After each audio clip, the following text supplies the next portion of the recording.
Hello, this is an introductory lesson in how to get started in planting your seeds in the Horticubes growing medium, which is our growing medium of choice for our hydroponic projects, actually for all of our seed starting projects.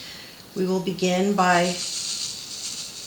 selecting a number of seeds to be planted. In this case, we're planting some Spring Raab, Broccoli Raab from Johnny's Seeds.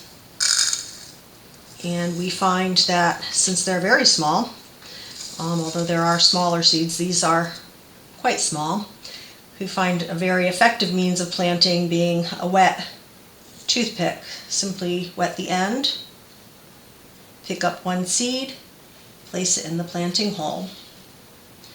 We always do more than one because there is never 100% germination of any given seed.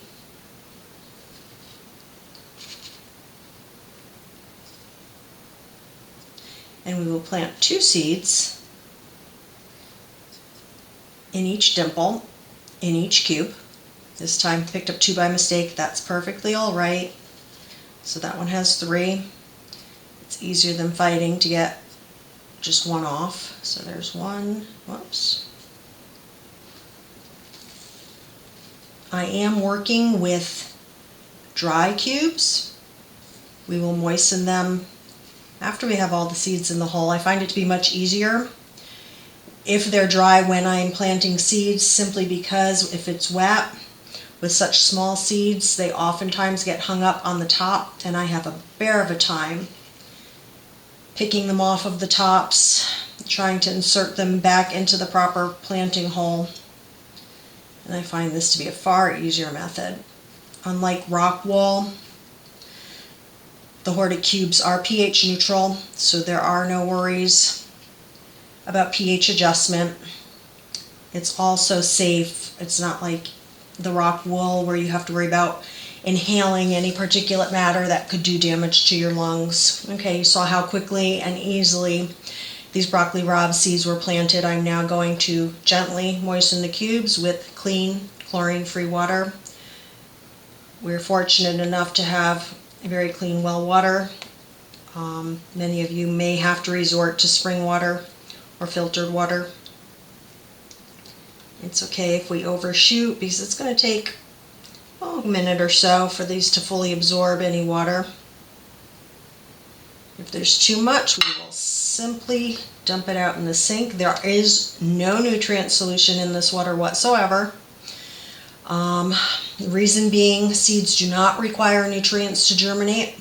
Some seeds, lettuce in particular, the lettuce family in particular, have a tendency to not germinate well if there are nutrients in the solution. It has to do with osmotic pressure impeding the absorption of water. I don't know if you can see, but most of the water has been absorbed. I'm going to move this down lower so that we can pick up any in the corner.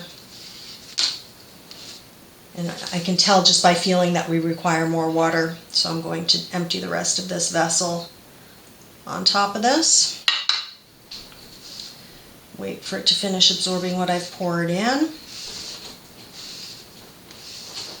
And then I can simply cover it at this point. I can label it. I recommend using Scotch tape or masking tape so that you don't have to scrub it off of any writing off of the growing chamber. If you don't have a leftover to-go container, you can simply use a deep bowl as your germination chamber, and you can cover that with some saran wrap. If you don't have a bowl deep enough, you can insert some toothpicks to kind of hold some saran wrap higher up. You might need to use a double layer of the saran wrap in case the pick wants to poke through, or you can use dull-ended toothpicks. I find the to-go containers to be my best bet. And at this point, what I would do is simply set this in a warm location. For me, that's in my furnace room, which is where I do the bulk of my winter growing. We find that our plants germinate well down there. It seems to have a steady temperature around 80 degrees year-round.